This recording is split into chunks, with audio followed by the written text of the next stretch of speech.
Selanjutnya kita masuk ke acara inti, yaitu pemaparan dari narasumber kita yang kita tunggu-tunggu. Selamat malam Pak Bapak Hanggoro Aji Al-Kausar. Halo, Assalamualaikum warahmatullahi wabarakatuh. Waalaikumsalam warahmatullahi wabarakatuh. Apa kabar Bapak? Alhamdulillah semakin gemuk, kayak yang udah-udah. Alhamdulillah. Masya Allah. Udah siap untuk memandu acaranya Pak? Udah memaparkan materinya? Insya Allah sudah siap. Nggak ngantuk kan Bapak? Enggak, udah tidur. Alhamdulillah. Mahasiswa juga nggak ada yang tadi siang katanya sudah pada tidur Bapak. Jadi pada malam hari ini udah pada cerah semua matanya. Oke, siap. Kalau udah pada semangat Bapak. Siap. Oke. Saya persilakan saja Bapak untuk memaparkan materinya. Oke, sip. Terima kasih, Ra. Sama-sama Bapak. Ya. Iya, insya Allah. Indonesia negara yang memiliki banyak sumber potensi, mulai dari sumber daya manusia dan sumber daya alam. Sudah seharusnya generasi muda sekarang ini ikut meningkatkan perekonomian masyarakat Indonesia.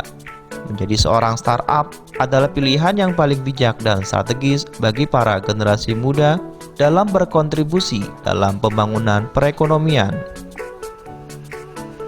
Bina Sarana Informatika sebagai pencetak profesional muda berinisiatif membangun BSI Startup Center, sebuah lembaga yang membantu mahasiswa BSI untuk berani memulai sebuah usaha sendiri. Terobosan ini akan membantu akademisi, masyarakat, dan pemerintah dalam membuka lapangan kerja baru. BSI Startup Center merupakan sebuah lembaga yang akan mendorong para alumni, dosen, dan mahasiswa yang telah menjadi entrepreneur untuk lebih berani meningkatkan usahanya dengan cara mencarikan investor dan mengikutsertakan usaha-usaha baru tersebut untuk bisa berkompetisi dalam berbagai lomba bisnis startup. Maka dalam peranannya, BSC akan terus menstimulasi para dosen, alumni, dan mahasiswa BSI untuk berani membangun usaha sendiri. Dengan bangga, Bina Sarana Informatika mempersembahkan BSI Startup Center.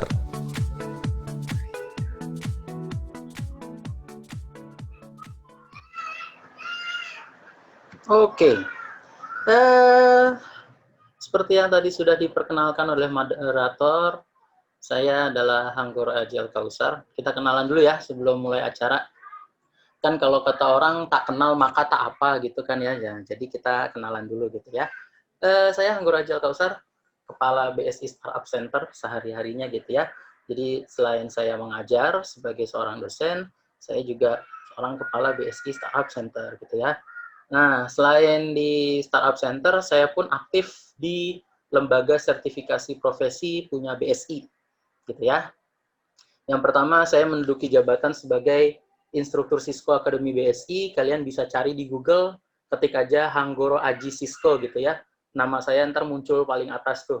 Karena kemarin 2 bulan berturut-turut dapat penghargaan internasional gitu ya dari Cisco. Pasti nama saya paling atas itu kalau nyari di Google. Yang kedua, saya pun sebagai seorang trainer di Mikrotik Academy, sama punya BSI juga. Yang terakhir, saya juga seorang asesor di bidang networking tentunya ya. Jadi kalian yang dari ilmu komputer, teknologi komputer, dan dari teknologi informatika, nanti kita akan sering ketemu nih, gitu ya, dalam acara sertifikasi gitu ya. Kalau kalian mau ngambil sertifikasi Cisco, ketemu sama saya. Mikrotik, nanti ketemu sama saya lagi. Nah, terus ngambil sertifikasi dari BNSP, ketemu saya lagi gitu. Pokoknya kita akan sering-sering ketemu. Dan tentunya kita pasti akan bertemu di BSI Startup Center gitu ya. Ini kontak saya, silahkan kalau ada yang mau menghubungi saya, boleh. Ini khusus nomornya cuma WA aja. Jadi kalau kalian telepon, insya Allah nggak akan bisa gitu ya, karena ini nomornya dipakai buat yang lain. Jadi nggak akan bisa ditelepon, kecuali di WA gitu ya. Oke, jadi dari video itu ada 3 poin gitu ya. Ada 3 poin yang bisa kita simpulkan. Yang pertama, Startup itu adalah bisnis baru gitu ya. Jadi awal mulanya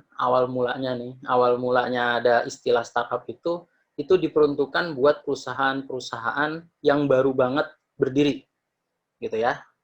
Perusahaan-perusahaan yang baru banget berdiri itu disebutnya perusahaan startup atau perusahaan rintisan, alias perusahaan yang baru banget ngerintis usahanya gitu kan. Nah, terus sesuai perkembangan zaman dibuatlah tuh batasan-batasannya karena udah banyak perusahaan-perusahaan yang nggak mau disebut sebagai startup gitu kan. Perkembangan pertama bisnisnya itu kurang dari 1 tahun itu disebutnya startup, terus naik lagi 2 tahun, 3 tahun, 4 tahun, dan sekarang 5 tahun. Tadi kalau di video dengernya kalian bisnisnya baru kurang dari 3 tahun gitu ya. Nah, itu istilah yang dipakai di tahun 2017 gitu kan. Nah, di tahun 2019 kebetulan saya juga aktif di forum-forum startup. Kita sepakat kalau untuk jangka waktu 3 tahun kayaknya masih terlalu dini gitu ya, dianggap sebuah perusahaan itu udah keluar dari dunia startup gitu ya. Kenapa seperti itu? Karena gini, biasanya investor-investor ngelirik perusahaan-perusahaan startup itu yang umurnya udah lebih dari 3 tahun. Kenapa lebih dari 3 tahun? Yang pertama, mereka pasti udah punya pendanaan yang jelas. Jadi alur keluar masuknya duit tuh udah jelas. Ya namanya kita nanam modal gitu kan ya. Masa ya kita mau nanam modal sembarangan, kan tentunya enggak ya. Jadi kalau masih di bawah 3 tahun biasanya untuk masalah pendanaan masih enggak jelas gitu ya. Nah, terus yang kedua, kenapa harus 3 tahun minimal gitu ya? Kenapa nggak lebih dari 3 tahun sekarang, yang itu 5 tahun, kurang dari 5 tahun gitu ya. Karena biasanya pendiri gitu ya, yang biasa kita sebut di dunia startup itu sebagai founder, biasanya founder ini dalam jangka waktu 3 tahun belum mendaftarkan usaha yang dibuat sama mereka gitu. Jadi setelah 3 tahun biasanya mereka baru mau mendaftarkan usahanya. Kenapa sih baru setelah 3 tahun mereka mendaftarkan usahanya? Yang pernah saya tanyain ke para pendiri-pendiri startup, alasannya tuh simple. Karena mereka masih belum percaya diri. Gitu ya. Nah, jadi penggunaan sekarang, startup yang sekarang, istilah yang sekarang itu digunakan startup, perusahaan rintisan yang umurnya masih di bawah 5 tahun. Itu disebutnya sebagai startup gitu ya. Yang kedua, tadi di video disinggung, fokusnya perusahaan startup itu adalah memecahkan masalah yang nggak biasa gitu ya, atau bahasa gampangnya saya lebih seneng dengan istilah kata merusak pasar yang ada gitu kan. Contohnya merusak itu seperti apa? Contoh ojek online. Dulu ojek online itu belum ada di zaman saya kecil ya. Kalau zaman kalian kecil mungkin udah ada gitu ya. Saya kebetulan kelahiran tahun 90, terus senior-senior saya yang kelahiran tahun 80, tahun 70 gitu kan, itu biasa naik ojek pangkalan, gitu kan. Nah, begitu tahun 2015, mulai ada tuh ojek online, efeknya apa? Efeknya ojek-ojek pangkalan jadi sepi, gitu kan ya. Nah, jadi dia istilahnya adalah merusak pasaran yang ada. Yang biasanya orang naik ojek ke pangkalan, ini cukup nunggu dari rumah, gitu kan. Terus yang kedua, contoh lainnya, di e-commerce atau perusahaan-perusahaan dagang yang berbasis online atau yang masih offline, gitu kan. Sebelum ada Tokopedia, sebelum ada Shopee, gitu kan, kita kalau mau belanja harus datang ke swalayan. Mau beli ini itu gitu kan, mesti datang ke mall, beli ini, beli itu gitu kan ya. Nah, setelah ada marketplace, udah nggak ada lagi tuh, udah mulai sepi tuh yang datang ke mall. Makanya banyak retail yang pada tutup kan ya. Contohnya apa gitu kan, yang perusahaan dari Prancis tutup, perusahaan yang dari Amerika tutup, ada lagi yang dari Jepang juga tutup gitu kan. Alasannya apa? Karena orang lebih cenderung belanja online sekarang. Akhirnya apa? Pasar-pasar mereka yang tadinya udah gede, tutup. Gitu kan? Nah, itu makanya saya lebih senang menggunakan istilah merusak. daripada menggunakan istilah menemukan solusi baru. Karena istilahnya terlalu teknikal banget. Biasanya mahasiswa banyak yang pusing, apa sih itu? Menemukan solusi-solusi yang baru, udah kita sebut aja yang paling gampang, merusak. Gitu ya. Yang ketiga, mau nggak mau, suka nggak suka, perusahaan-perusahaan startup harus berbasis mobile. Kenapa? Karena tuntutan zamannya seperti itu. Tuntutan zamannya seperti apa? Gini, contohnya. Dulu pertama kali saya kenal internet, itu tahun 2004, gitu ya. Tahun 2004, pertama kali saya kenal internet tuh. Itu mesti duduk di depan komputer. Duduk, ya kan? Di depan komputer, koneksi ke internet. Udah tuh, nonton di situ, nyari bahan-bahan sekolah ya dari situ, gitu kan.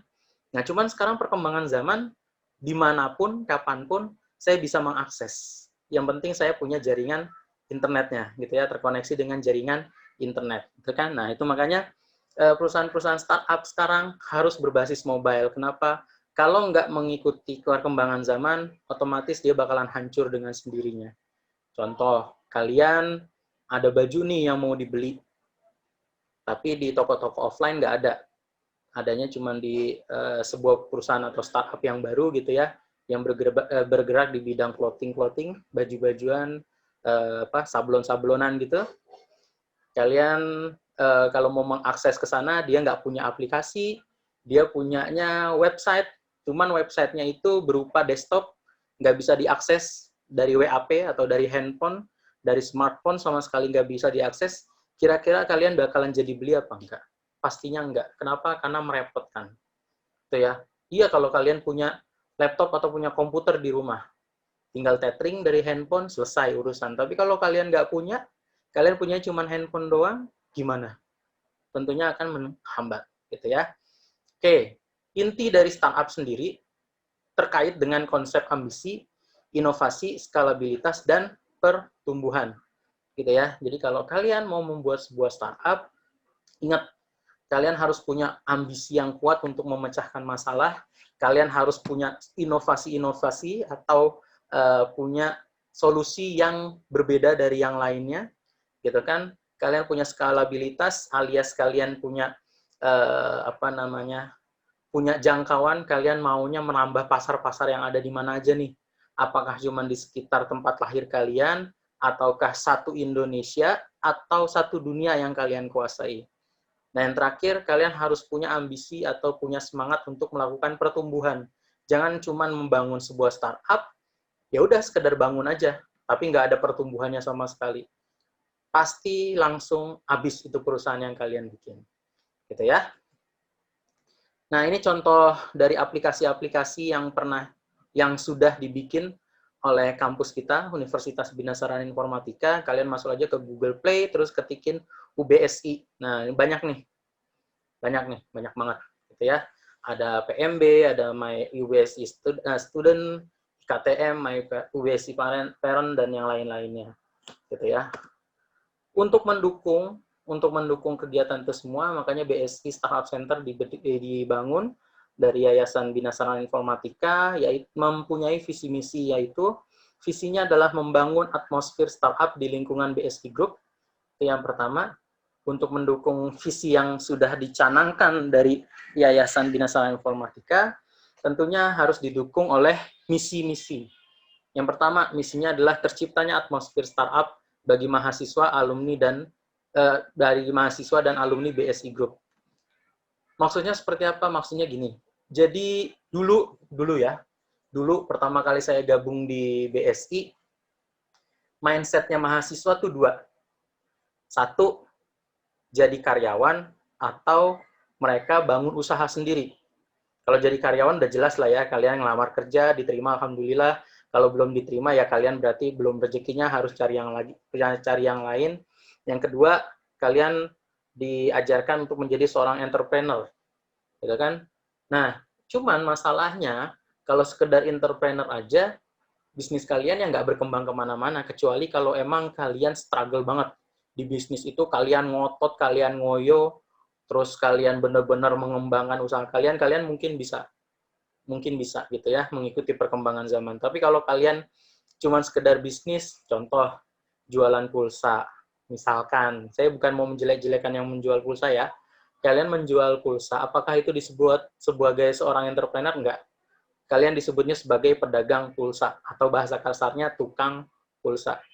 Yang namanya entrepreneur, itu dia yang punya yang punya perusahaannya. Contoh, bikin roti, ya rotinya kalian yang bikin sendiri, kalian yang bikin rasa-rasanya, bumbu-bumbunya kalian ngeracik sendiri, itu baru kalian disebutnya sebagai entrepreneur gitu kan. Cuman itu kan masih versi yang manual, masih versi yang offline gitu kan, belum menjadi digital. Nah, mahasiswa-mahasiswa di BSI dan dosen-dosennya serta alumni-alumninya tuh masih belum terbuka pikirannya pada saat itu, gitu kan. Jadi mulai disisipin di mata kuliah e-commerce gitu kan. Jadi yang namanya mahasiswa BSI jadi entrepreneur, tapi jangan hanya jualan offline. Bikinnya yang bentuk-bentuk digital gitu kan. Cuman di BSI entrepreneur merasa agak berat nih. Kita udah nyari orang, terus mendidik dia lagi untuk menjadi entrepreneur, itu agak berat. Makanya dari yayasan mendirikan BSI Startup Center, gunanya apa? Buat membantu para mahasiswa dan alumni yang sudah punya usaha, cuman usahanya masih bentuk offline. Gimana cara membuat dari digital? Nah, itulah makanya kita membuat misinya adalah terciptanya atmosfer startup bagi mahasiswa dan alumni di BSI Group. Jadi jangan cuman bikin usaha yang sifatnya offline, tapi yang bikin yang digital. Ya. Terus yang kedua, menjadi Silicon Valley yang kredibel di BSI Group. Silicon Valley itu nama desa, nama sebuah desa di Amerika Serikat, gitu ya. Yang mana di desa itu 90% penduduknya adalah orang-orang yang bekerja di dunia IT, gitu ya. Mulai dia dari belajar sampai dia jadi punya perusahaan sendiri, dia belajarnya tuh di Silicon Valley nama desanya gitu. Nah, makanya istilah itu dipinjem sama orang-orang di startup untuk mengindikasikan sebuah tempat itu adalah sebuah tempat pendidikan dari perusahaan-perusahaan startup yang baru banget bergabung gitu ya. Nah, sama di BSI Startup Center pun kita menjadi Silicon Valley-nya. Kita yang mendidik mereka gimana caranya membuat sebuah bisnis berbasis digital, gimana caranya presentasi di depan investor biar mereka tertarik, gimana caranya untuk mengembangkan usaha. Nah, itu adanya di tempat kita. Terus yang ketiga, mahasiswa dan alumni berani untuk maju bersaing dengan dunia luar. Jadi nggak cuman seperti katak dalam tempurung, jago kandang gitu ya. Kita nggak mau seperti itu, makanya kita harus mulai merubah mindset kita. Oke, sekarang pertanyaannya, kalau mau membuat startup, mulainya dari mana? Yang pertama, kalian mulai dari mimpi. Kalau kalian udah punya mimpi, kalian udah punya solusi, produk-produk yang kalian bikin itu kalian kembangkan ke dalam bentuk aplikasi yang berbasis mobile. Gitu ya. Kalau udah masuk aplikasi berbasis mobile, kalian masuk ke pasar, kalian matengin produknya. Kalau produknya udah mateng, kalian kembangkan itu produknya atau kalian mundur sekalian. Jangan berhenti gitu ya. Kita bahas satu persatu. Ini saya dapat kesimpulan ini dari hasil saya belajar, dari hasil saya ngobrol-ngobrol. Nanti akan saya tampilkan dari salah satu ahli rekan saya gitu ya, dari Adi Elet. Nanti akan saya presentasikan. Kebetulan kemarin habis ngisi acara juga di tempat kita, dan saya menyimpulkan ada 10 poin yang harus dibuat kalau kalian emang mau membuat sebuah startup gitu ya. Nah, ini yang dari saya dulu. Yang pertama, mimpi. Kalian harus punya mimpi dulu, kalian mau punya usaha apa gitu ya. Terus cara mimpiin kalian mau punya usaha apa tuh gimana? Cari masalah yang ada di sekitar kalian. Gitu ya. Cari masalah yang ada di sekitar kalian. Kalau kalian nggak ketemu masalahnya, ya udah kalian bikin masalah aja. Gitu ya. Cari masalah, kalau nggak ketemu masalahnya, kalian bikin aja. Contoh ya. Buat saya yang lahir tahun 90, atau buat senior-senior saya yang lahirnya tahun 80, 70, 60, dan ke atasnya gitu ya. Yang namanya mau naik ojek, datang ke ojek pangkalan, itu nggak ada masalah loh. Saya contohnya dari rumah menuju tukang ojek pangkalan itu jaraknya 2 km. Dari rumah saya, kalau mau naik ojek pangkalan dulu, zaman saya masih kecil, kalau mau naik ojek, ya jalan aja ke tukang ojek pangkalan, cuma 2 kilo doang. 2 kilo kalian jalan kaki paling antara 5 sampai 10 menit. Kalau kalian mau santai banget ya 20 menit lah. Gitu ya. Nggak akan nyampe setengah jam atau lebih gitu kan, nggak bakalan. Gitu kan. Itu buat saya nggak masalah. Cuman ada orang yang bilang, ini masalah nih. Ini masalah sebenarnya, gitu kan. Masalahnya apa? Masalahnya gini, kalian kalau udah rapi, udah dandan, siap-siap mau berangkat kerja, atau mau berangkat jalan gitu ya sama teman-teman kalian, dan harus naik ojek, udah rapi, jalan ke tempat ke ojek pangkalan gitu kan, nanti keringetan lagi, make up-nya luntur lagi kalau yang cewek-cewek gitu kan, yang tadinya udah wangi, udah bersih, tahu-tahu jadi bau keringet, make up-nya pada luntur, kan jadi nggak enak gitu ya. Nah, peluang ini yang diciptakan si salah seorang yang sudah menjadi menteri itu, Mas Nadiem Makarim, gitu kan. Buat kita dulu, generasi zaman dulu tuh nggak ada masalah jalan ojek pangkalan. Tapi buat dia, ini masalah nih, ini peluang bisnis. Akhirnya apa? Akhirnya si Mas Nadiem menanamkan yang ada di pikirannya dia, kalau yang namanya jalan ke ojek pangkalan itu bermasalah. Mulai dari bau keringat, make up-nya luntur, dandanannya jadi kucel, bajunya jadi bau matahari, gitu kan. Itu disebarkan ke semua orang yang ada di sekitarnya dia, dari mulut ke mulut, ngapain sih jalan ke ojek pangkalan, gitu-gini, gitulah. Pokoknya ya, kalau sekarang tuh bahasa gampangnya menghasut, gitu kan, dari orang-orang sekitar, ngapain ngojek ke pangkalan, naik ojek, mendingan dari rumah aja. Gimana caranya? Mintain nomor handphonenya. Gak usah nih, ada aplikasinya. Nah, itu ya. Jadi kalian cari masalah. Kalau masalahnya nggak ketemu, ya kalian bikin aja masalahnya. Gitu. Contohnya kayak si Mas Nadiem, gitu ya. Akhirnya jadi menteri kan tuh sekarang Mas Nadiem. Nah, gitu ya. Jadi cari masalah, kalau nggak ketemu, bikin aja masalahnya. Gitu ya. Dan ini berlaku buat kalian seumur hidup, khususnya kalian nanti menjelang skripsi, menjelang KKP gitu ya. Yang namanya nyari masalah itu jangan dari yang susah-susah, tapi cari dari yang paling mudah. Pikirkan dari hal-hal yang paling mudah yang ada di sekitar kalian. Contoh, yang ada di sekitar kalian sekarang tuh apa sih? Belajar online. Apakah sistem belajar online-nya itu bermasalah? Pasti ada masalah. Baik dari sisi dosennya, dari sisi mahasiswanya, pasti ada masalah. Saya nggak mau muluk-muluk ngomong, sistem pembelajaran kita bagus, ini. Nggak. Saya nggak mau ngomong kayak gitu. Kenapa? Karena sehari-hari pun seperti yang tadi saya bilang, saya itu asesor kompetensi, gitu ya, dari Cisco, dari Mikrotik, dan dari BNSP yang punya pemerintah. Saya tiap hari kerjanya, kalau lagi iseng, ya mantau jaringan, ngelihat, ini di dunia trafficnya berapa sih, gitu ya. Terus yang lagi belajar online berapa, yang akses ke situs-situs pembelajaran online itu berapa, yang gagal masuk ada berapa, gitu kan. Nah, saya suka mencari yang kayak gitu tuh kalau lagi iseng, gitu kan. Dan masalah, banyak banget masalahnya. Mulai dari yang jaringannya lemot lah, bahasa yang digunakan untuk interaktifnya juga nggak enak. Contoh kayak saya ngomong gini sendirian, kalian pada diam membisu gitu kan. Saya nggak tahu, nggak bisa ngelihat kalian lagi ngapain. Kecuali kita pakai sistem live conference-nya seperti di Cisco atau di Mikrotik. Saya bisa ngelihat kalian bisa ngelihat saya gitu ya. Yang nggak ada delay sama sekali di sana gitu kan. Kalau kayak gitu masih bisa diatasin. Cuman kan masalahnya kalian punya infrastrukturnya harus bagus juga gitu ya. Contoh kayak kemarin saya habis ikut konferensi sama sama David Beckham gitu ya, live conference seperti ini, David Beckham bisa ngeliat saya bisa ngeliat David Beckham. Itu biaya untuk infrastrukturnya aja di atas 200 juta. Mendingan buat beli kerupuk ya 200 juta daripada cuma buat ngobrol sama David Beckham, ngerti juga enggak bahasanya gitu kan.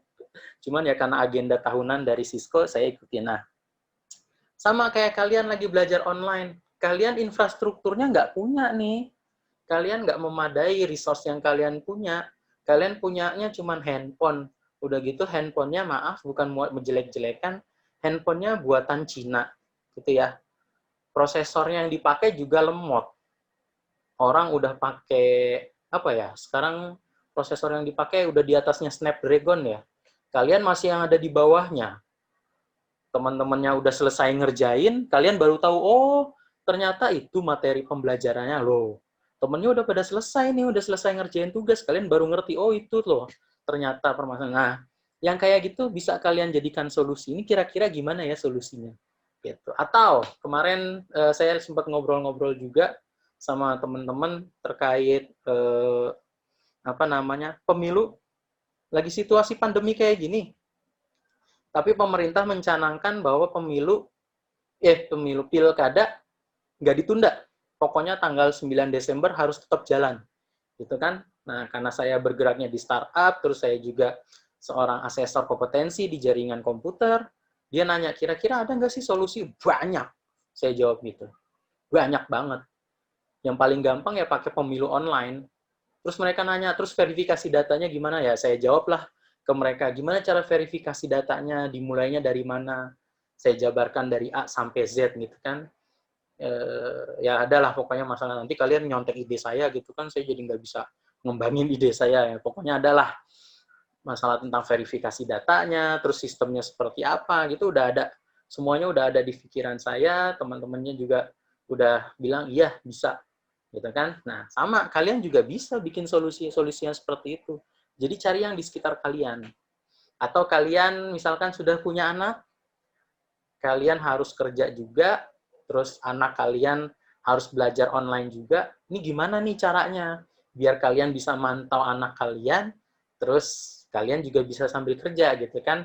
Solusinya seperti apa? Nah, mulainya dari yang paling kecil dulu, atau dari yang paling dekat sama kalian gitu ya. Yang paling sederhana, kalian pikirkan. Terus, kalau kalian sudah tahu masalahnya, kalian sudah punya solusi, kembangkan produk yang kalian punya itu ke dalam bentuk aplikasi digital atau aplikasi mobile. Nanti ada pertanyaan, Pak, saya punya ide, tapi saya nggak bisa bikin sebuah program. Jangankan program yang desktop, jangankan program yang mobile. Saya bikin program desktop aja, nggak bisa saya, Pak.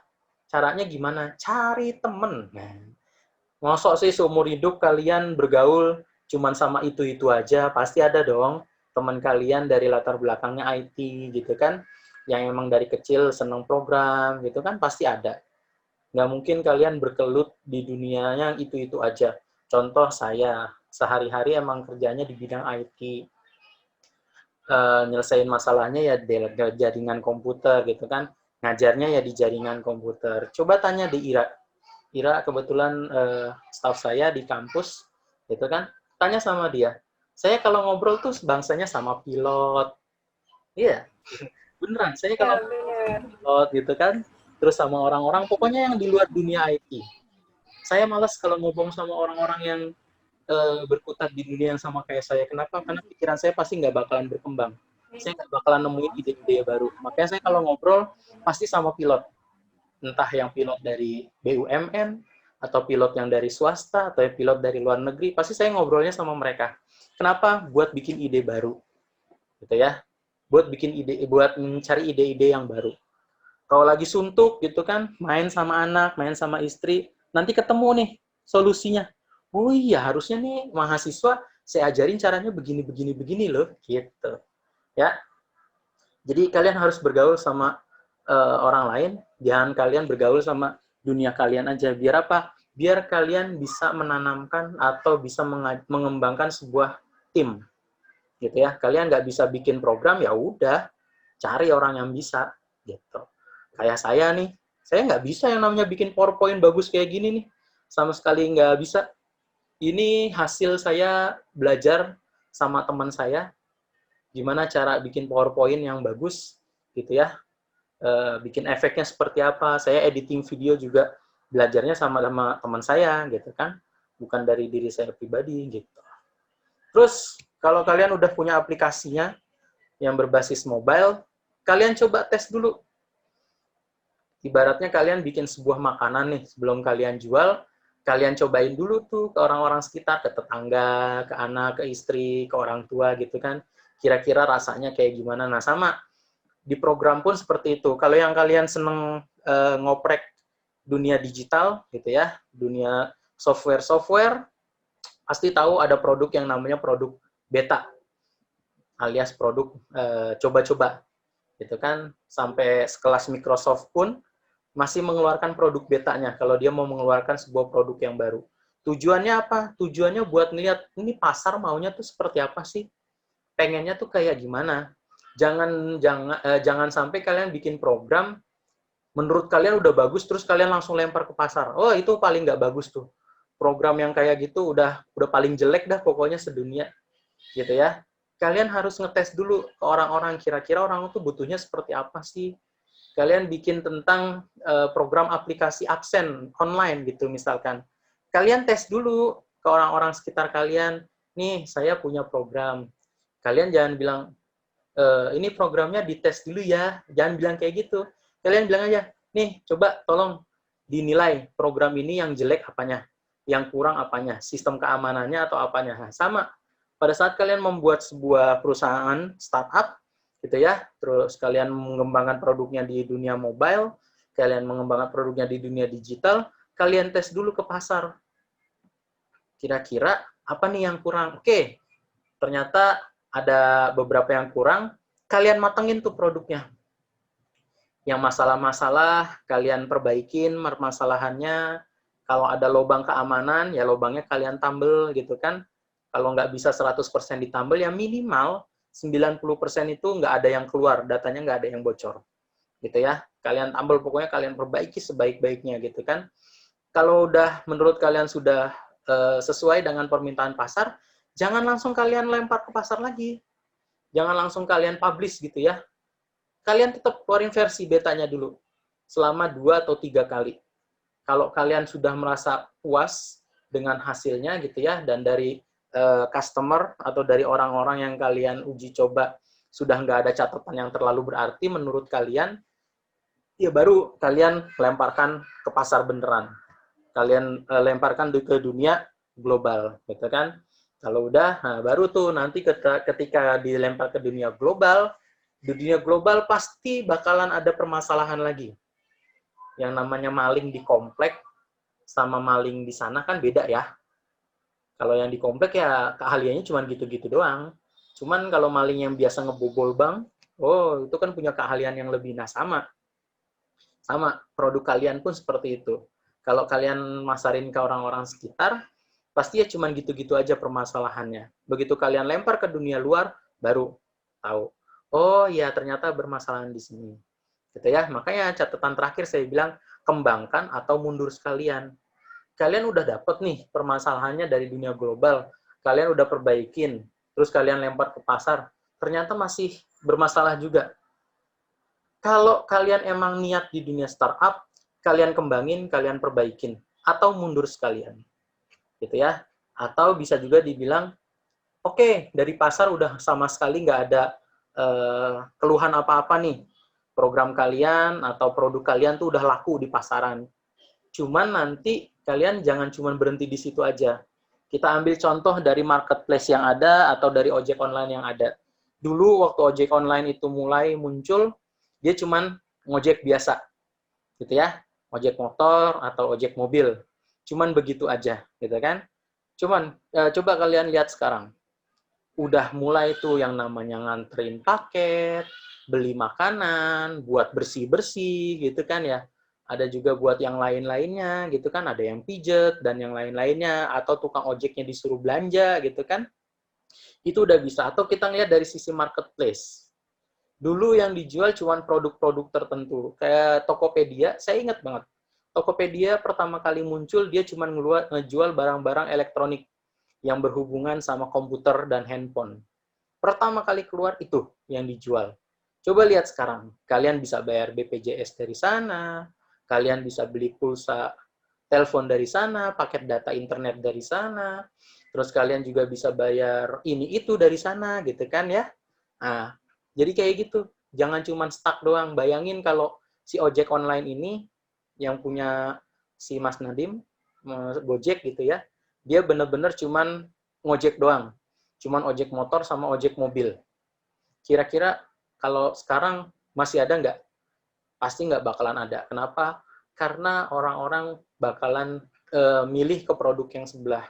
Di sebelah udah ada ini itu loh, masa yang di Gojek cuma gitu doang, gitu ya. Kembangin atau mundur sekalian. Oke, ini yang tadi saya janjikan. Jadi yang tadi itu dari sisi saya, hasil saya belajar.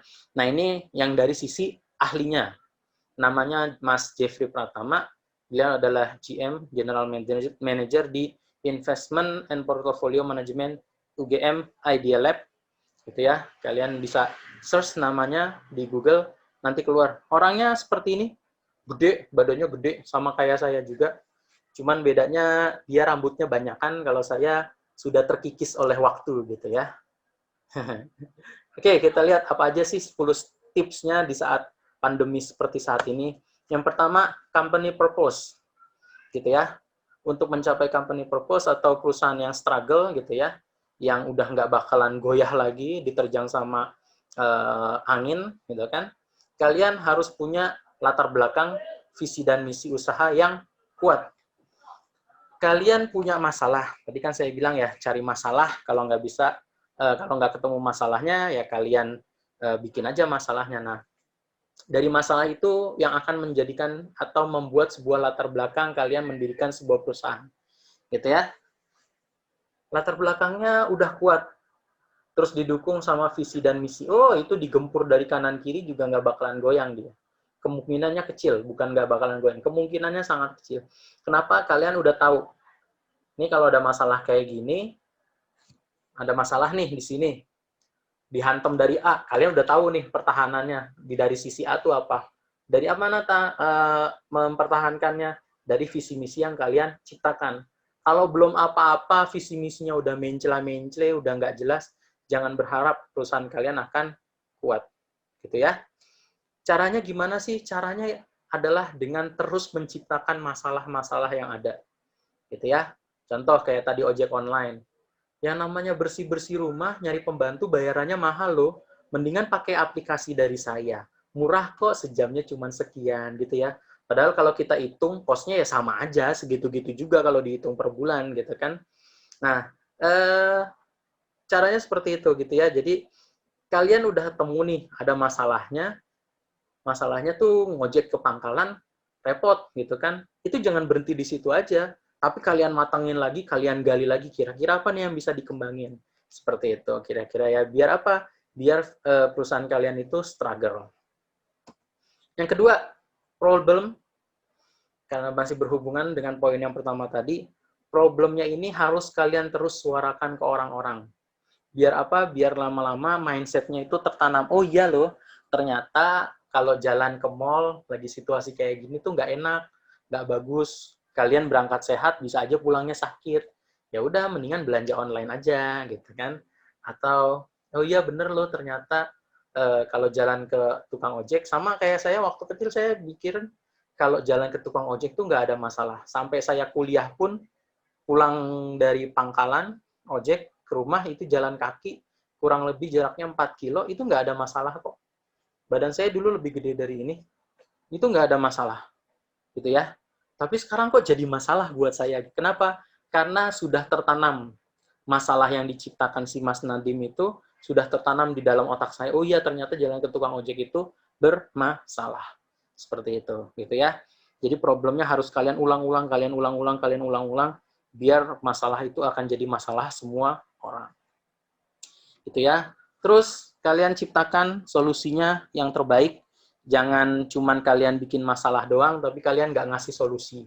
Gitu ya. Jangan seperti jadi mahasiswa pada umumnya. Ini sistemnya nggak bagus. Kami mau sistem yang bagus. Sistem yang bagus itu yang seperti apa? Coba gambarkan sistem yang bagus itu yang seperti apa gitu ya. Jadi kalau kata Bu Tejo, jadi orang itu harus yang solutif. Nah, sama dalam membuat sebuah startup pun harus kayak gitu. Jadi perusahaan startup itu yang harus yang solutif, jangan cuman sekedar diriin terus bikin solusi yang cuman gitu-gitu aja, gitu ya. Kayak kemarin saya ngobrol tentang masalah pemilihan umum, verifikasinya lewat mana? Ya udah dari scan itu aja KTP, scan KTP, orang KTP-nya bisa dibohongin kok. Gitu ya, pita magnetik yang ada di dalamnya kan bisa dibohongin. Kita bisa lihat berita-berita ya, itu banyak KTP berceceran di tengah jalan gitu kan. Itu kalau pita magnetiknya kalian scan, masih kedetek kok orang-orangnya gitu ya. Sama kalau kalian bikin masalah buat pemilihan umum secara online, terus verifikasinya lewat KTP, memang datanya udah benar, gitu kan? Itu bukan solusi, itu cuma nambah masalah aja. Nyuruh orang lain kerja, tapi kalian nggak mau kerja. Seperti itu, gitu ya. Terus yang berikutnya, harus dari sekarang. Kenapa harus dari sekarang? Kenapa harus dari sekarang? Kenapa harus dari sekarang? Karena kalau nggak dari sekarang, ya solusi yang kalian tawarkan sudah habis. Contoh, sekarang lagi situasi pandemi, gitu kan? Banyak tenaga kesehatan yang meninggal. Entah itu yang karena kecapean, entah yang karena beneran ketular dari COVID, gitu kan? Terus kemarin ada yang ngasih solusi, Pak, kita bikin robot aja. Bikin robot, oke. Ayo kita mulai bikin robot. Tapi saya nggak punya duitnya, Pak. Loh, ya nggak punya duitnya, cari yang mau bayarin siapa kira-kira. Kamu harus presentasikan kayak gimana bentuk robotiknya, algoritmanya seperti apa, rancangannya seperti apa, gitu kan. Harus presentasikan yang menarik. Memang harus sekarang ya, Pak? Ya harus sekarang. Kalau nggak nanti keburu ketemu vaksin yang benar, udah nggak laku tuh robot. Udah bangun capek-capek, banyak duit yang dikeluarin, gitu kan. Kalau nggak sekarang ya kapan lagi, gitu kan. Sama kayak pemilu. Kalau bukan dari sekarang kalian mencetuskan ide ke pemerintah, ya keburu pemilu itu jalan, gitu ya. Jadi kenapa harus sekarang? Karena masalahnya adanya sekarang, bukan nanti. Nah, kalau buat nanti, pasti bakal ada masalah yang baru, gitu ya. Jadi, mumpung masih hangat, mumpung masih panas, ya udah buru-buru kalian makan. Itu kan. Market size, kalian tentukan marketnya itu mau kemana, kalian targetnya itu dari menengah ke bawah, atau dari menengah ke atas, atau ke segala penjuru. Ke bawah bisa, ke atas bisa, dengan cara subsidi silang misalkan, gitu kan. Ayo kuliah ke tempat saya, yang kaya bayar, yang nggak punya uang, atau yang miskin nggak usah bayar, gitu kan. Caranya gimana? Ya, yang orang kaya bantuin yang orang miskin. Nah, contohnya seperti itu, gitu ya. Sama dibikin kalian membuat startup tuh tujuannya buat apa? Buat sosial ataukah untuk mencari keuntungan, untuk mencari profit? Kalau buat sosial ya berarti kalian harus nyari investor-investor atau angel investor yang benar-benar mau nanemin modalnya secara cuma-cuma, gitu ya. Jadi jangan cuman nanemin modal terus dapat untung, enggak. Kalian harus cari investor yang emang benar-benar dia nanemin modal terus dia angkat tangan. Dah, terserah mau bangkrut, mau berkembang, ya terserah kalian. Kalau berkembang ya alhamdulillah, kalau bangkrut ya udah nggak ada masalah. Orang cuma ngasih bantuan doang gitu ya. Tapi kalau usaha kalian dari bottom up alias dari bawah ke atas, kalian menyasarnya target-target yang kelas atas, nah otomatis kalian pun harus mencari investor yang benar-benar kuat, yang benar-benar mau mendanai kalian. Kalau bangkrut ya bareng-bareng, kalau untung ya juga harus bareng-bareng gitu. Oke. Terus yang berikutnya, setelah kalian udah punya pendanaan yang kuat, udah punya solusi yang matang dari produk kalian, perusahaan kalian juga udah struggle gitu kan, sudah kuat lah istilahnya, mau dihantam dari kiri kanan, ayo. Kalian harus tetap mencari siapa sih kompetitor kalian. Jangan sampai usaha yang udah kalian bangun, kalian menurut kalian sudah struggle gitu ya, udah bagus banget, udah nggak bisa dihantam dari kanan kiri, ternyata dikalahin sama perusahaan yang bener-bener baru banget datang, gitu kan. Sama seperti salah satu produsen handphone, dengan sombongnya dia bilang, enggak, saya nggak bakalan mau pakai Android. Nggak nyampe sebulan setelah dia ngomong kayak gitu, langsung bangkrut, gitu kan. Dan akhirnya sekarang ikut-ikutan Android juga. Nah, sama. Kenapa? Karena dia nggak memperhitungkan kompetitor-kompetitor di sekitarnya. Handphone Android kan gratis ya, source code-nya. Yang senang main program pasti tahu maksud saya. Yang namanya Android itu kan bawaan dari Google. Yang namanya Google itu kan aplikasinya gratisan, gitu ya.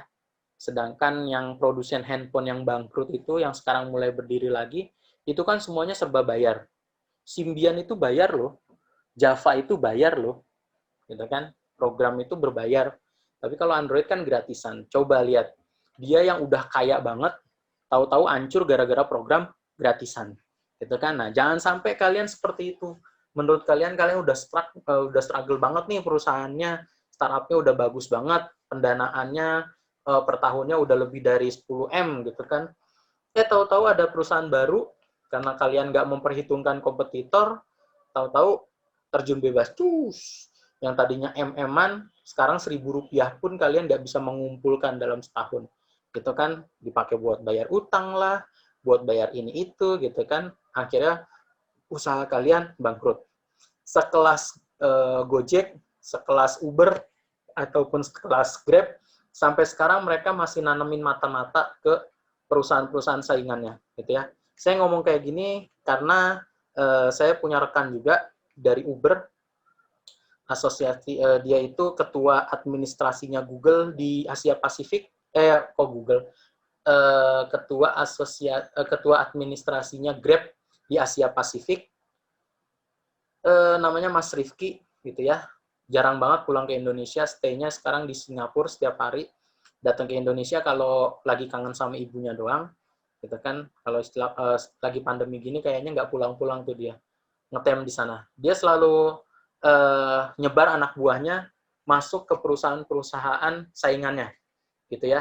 Suruh ngelamar jadi ADM, karena kan dia kepala ADM, administrasi gitu ya. Dia nyuruh orang-orangnya masuk ke dalam perusahaan-perusahaan, jadi dia bisa tahu nih, oh ternyata begini, oh ternyata begini. Itu yang bikin Uber akhirnya hengkang dari Indonesia. Kenapa? Karena dia tahu ternyata ada bisnis yang nggak sehat gitu ya, dalam tanda kutip. Nggak usah saya sebutkan, nanti takutnya jadi masalah gitu kan. Pokoknya adalah bisnis yang nggak sehat, akhirnya Uber hengkang dari Indonesia gitu kan. Itu hasil dari teman saya itu, dia nyebarin anak buahnya buat ngeriset hal-hal yang seperti, oh ternyata di Indonesia tuh bentuknya seperti ini loh. Kalau kita berjalan terus dia menggambarkan ke depannya selama 5 tahun ke depan kayak apa, 10 tahun ke depan kayak gimana. Oh ya, bakalan bangkrut Uber kalau di Indonesia. Akhirnya dia keluar gitu dari Indonesia. Jadi bukan bangkrut ya Uber di Indonesia, enggak. Dia enggak bangkrut. Dia sama sekali enggak bangkrut. Dia keluar dari Indonesia itu dalam keadaan profitnya lagi tinggi. Nilai sahamnya tuh pas lagi tinggi-tingginya. Akhirnya dia hengkang dari Indonesia gitu ya. Nah, itu sama fungsinya seperti itu. Jadi kalian bisa tahu kompetitor kalian tuh ke depan mau bikin apa sih? Kira-kira kelemahannya tuh dari sisi apa sih? Nah, dari situ kalian bisa nembak si kompetitor-kompetitor kalian. Yang ketujuh, yang berikutnya, produk kalian jangan cuma di situ-situ aja, gitu ya, harus kalian kembangkan, tapi jangan bikin ribet. Kecuali emang kalian mau bikin perusahaan yang beda. Sama kayak salah satu perusahaan jam di Jepang. Saya pernah baca artikelnya, ada wartawan nanya, kenapa Anda bikin jam yang susah dibaca sama orang? Jawaban dari pendirinya, dia cuma bilang, kalau Anda mengalami kesulitan dalam membaca jam kami, artinya Anda bukan pelanggan kami. Nah, jadi kalau kalian emang dari awalnya pengen bikin sesuatu yang susah, tapi bakalan disukain sama orang, ya kalian bikin seperti itu. Tapi saran saya, untuk awal-awal jangan bikin yang susah-susah dulu. Bikin yang gampang-gampang aja dulu, yang jelas, yang simple, tapi memecahkan solusi. Gitu ya. Yang berikutnya, bisnis modelnya. Jadi kalian membuat sebuah bisnis model, kalian membuat sebuah rule, gitu ya, dalam berbisnis. Kalau yang sekarang itu lagi ngetren namanya bisnis model canvas. Jadi kalian menggambarkan bisnis kalian itu ke dalam sebuah gambar, gitu ya. Kalau dulu kan yang namanya bisnis digambarin dalam sebuah kurva. Kurvanya naik apa turun nih, gitu kan ya. Profitnya naik apa turun. Kalau sekarang modelnya nggak gitu. Modelnya bentuknya kotak-kotak gitu. Saya nggak bisa gambarin di sini karena softwarenya saya nggak punya kebetulan di laptop ini. Jadi kalian mau menggambarkan perusahaan kalian, keunggulannya apa aja, terus teknik marketing yang kalian gunakan itu apa aja. Nah, kalian bikinnya tuh di tengah-tengahnya. Di tengah-tengahnya kalian bikinin, nanti di pojok kanan, atas, bawah, kiri, kanan, depan, belakangnya, kalian gambarin lagi kompetitor kalian tuh melakukan hal apa aja. keunggulan produk kompetitornya apa, keunggulan produk kalian apa, kalian bandingin. Kalau nilainya lebih gede kalian, berarti kompetitor kalian bakalan mati besok. Gitu ya. Itu digambarin di bisnis model Canvas. Gitu ya. Gunanya untuk apa sih? Untuk ngelihat ke depan itu perusahaan kalian bakalan maju, bakalan stuck di situ aja, atau benar-benar bangkrut. Gitu ya. Jadi kalian harus punya gambarannya, kalian harus punya bisnis modelnya seperti apa. Yang berikutnya, ini yang paling penting di antara semuanya, tim. Kalau kalian nggak punya tim, jangan berharap kalian bisa mengembangkan usaha kalian. Kalian udah mikirin masalahnya apa, kalian sudah menciptakan solusinya seperti apa, mosok yang harus marketing kalian lagi, mosok yang harus bikin program kalian lagi, gitu kan ya. Mosok yang harus ngitung-ngitung laba rugi dan yang lain-lainnya kalian lagi. Bakalan pecah nanti otak kalian. Oke? Jadi kalian harus didukung sama tim-tim yang solid, tim-tim yang kalian percaya, tim-tim yang akan yang membantu kalian untuk membangun sebuah bisnis. Gitu ya. Yang terakhir, finansial alias perhitungan uang. Gitu ya. Jadi kalian harus tahu modal kalian berapa, apa aja yang harus kalian bayarkan, dan keuntungan di belakangnya itu seperti apa. Kalau antara modal dan keuntungan lebih gede modalnya, keuntungannya tipis, ya nggak apa-apa, masih ada tipisnya. Yang penting jangan sampai minus. Gitu ya. Jangan sampai minus. Walaupun untungnya cuma sedikit, nggak apa-apa. Jalanin aja dulu. Jalanin aja dulu, kalian kembangkan inovasi-inovasinya. Kalau kalian sudah ketemu, baru kalian bikin sesuatu yang baru lagi. Gitu ya. Oke, pertanyaan saya. Bisa nggak kalian menggambarkan, ini saya udah presentasikan, bisa nggak sih kalian menggambarkan kira-kira yang cocok nih di tengah pandemi seperti sekarang, kalian tuh punya ide apa sih gitu ya? Kalau masih ada banyak pertanyaan, kalian bisa menghubungi saya melalui email ini. Tapi udah dicatat mungkin ya. Atau kalian boleh pakai email official kita. Nah, tuh saya kirimin. Silahkan kalian nanya ke bsc@bsi.ac.id. Silahkan kirimin email, atau misalkan kalian udah punya startup nih, udah mulai bikin, terus pengen mengembangkan, coba kalian kirim pitch deck-nya ke saya, nanti biar saya lihat bentuknya seperti apa. Gitu ya. Oke? Oke.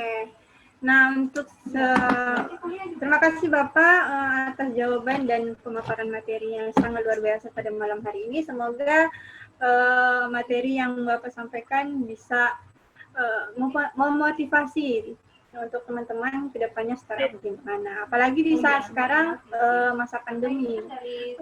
Mungkin masa-masa pandemi ini banyak sekali masalah yang dihadapi masyarakat. Banyak banget. Nah, dan intinya teman-teman bisa menemukan masalah tersebut dan memberikan solusi yang terbaik. Betul.